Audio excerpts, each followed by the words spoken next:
VBG Ramji గ్రామాల ముఖచిత్రం మార్చే కార్యక్రమం అని సీఎం చంద్రబాబు అన్నారు. ఈ పథకం కింద ఏ అభివృద్ధి పనైనా చేసుకోవచ్చని చెప్పారు. భూసార పరిరక్షణ, రహదారులు, డ్రైనేజీలు నిర్మించుకోవచ్చని స్పష్టం చేశారు.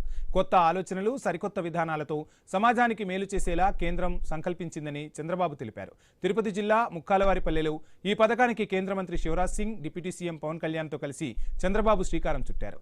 రాష్ట్రంలో వైసీపీ పార్టీతో జాగ్రత్తగా ఉండాలని సూచించారు. వైసీపీ పార్టీ రోజుకో మాట మాట్లాడుతుందని అన్నారు. అమరావతి నిర్మాణాన్ని ఎవరు ఆపలేరని ముఖ్యమంత్రి తేల్చి చెప్పారు.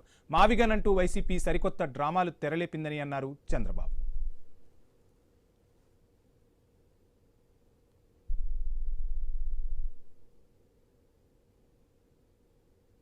భారత్ మాతాకి వికసిత్ భారత్, తెలుగు తల్లికి స్వర్ణాంధ్రప్రదేశ్ అది ఇస్తామని ఒక సంకల్పం చేయాల్సిందిగా, ఆ దిశగా మీరందరూ ముందుకు పోవాల్సిందిగా మరొక్కసారి కోరుకుంటూ, స్వర్ణాంధ్రప్రదేశ్ అన్స్టాపబుల్, ఎవడు అడ్డుపడలేడు.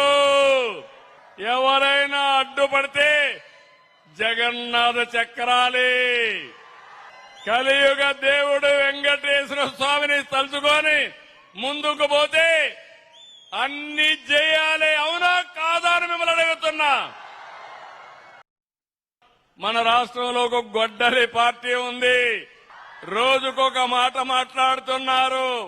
ఎన్నికల ముందు అసెంబ్లీ సాక్షిగా అమరావతి అన్నారు. ఎన్నికలైన తర్వాత 3 ముక్కలాట, 3 రాజధానులు అన్నారు. ఎన్నికలు అయిపోయినాయి. ఇప్పుడు మ్యావిగన్ అంట. ఏం తమ్ముళ్ళు, ఎవరికైనా అర్థమైందా అని మిమ్మల్ని అడుగుతున్నా. మీకు అమరావతి కావాలన్నా లేదా అని మిమ్మల్ని అడుగుతున్నా. మన రాజధానికి కేంద్రం సహకరించింది. మనస్ఫూర్తిగా ప్రధానమంత్రి నరేంద్ర మోడీ గారికి అభినందనలు, ధన్యవాదాలు. గట్టిగా చప్పట్లు కొట్టి కృతజ్ఞత తెలియజేయండి. ఎవరు ఎన్ని మాట్లాడినా అమరావతి దేవతల రాజధాని.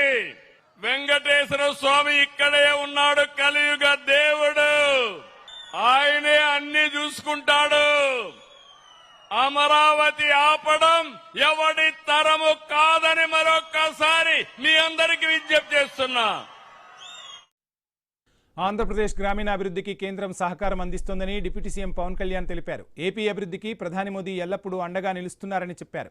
పేదరిక నిర్మూలనలో భాగంగానే వికసిత్ భారత్ జిరామ్జీ తీసుకొచ్చామని స్పష్టం చేశారు. శ్రామికుల కొరత రాకుండా వ్యవసాయ సీజన్లో 60 రోజుల విరామం రైతులకు ఉపయోగపడుతుందని పవన్ కళ్యాణ్ తెలిపారు. పాలనలో ఆంధ్రప్రదేశ్ ఇప్పటికే దేశానికి ఆదర్శంగా నిలిచింది. రాష్ట్రీయ గ్రామ స్వరాజ్ అభియాన్ కింద 24వ స్థానంలో ఉండేది ఒకప్పుడు వైసీపీ పాలనలో. ఈ రోజున గౌరవ ముఖ్యమంత్రి గారి నేతృత్వంలో, మీ అందరి సహకారంతో 24వ స్థానం ఉన్న ఆంధ్రప్రదేశ్ ఈ రోజున మొదటి స్థానానికి చేరుకుంది. 2025లో 5 పంచాయతీ అవార్డులు సాధించి దేశంలో 2వ స్థానంలో నిలిచాం. మన మ్యాజిక్ డ్రైన్ లో జాతీయ స్థాయిలో గుర్తింపు పొందడం మనందరికీ గర్వకారణం. అభివృద్ధి అంటే కేవలం పనులు చేయడం కాదు, ఆ పనులు చేసే శ్రామికుల జీవితాల్లో భరోసా నింపడం కూడా ప్రభుత్వ బాధ్యత. అందుకే మన ఉపాధి కూలీ అనే పదాన్ని బదులుగా, ఈ రోజున మనం కూలీ అనే పదానికి బదులుగా శ్రామికులు అనే గౌరవప్రదమైన పదాన్ని తీసుకొచ్చాం. ప్రమాదవశాత్తు మరణించిన శ్రామికుల కుటుంబాలకు అందించే పరిహారాన్ని 50,000 రూపాయల నుంచి కనీసం 4 లక్షల నుంచి 6 లక్షల వరకు ప్రధానమంత్రి సురక్షా బీమా యోజన, ప్రధానమంత్రి జీవన్ జ్యోతి బీమా యోజనలను కలుపుకొని దాదాపు 4 లక్షల నుంచి 6 లక్షల వరకు పెంచగలిగాం.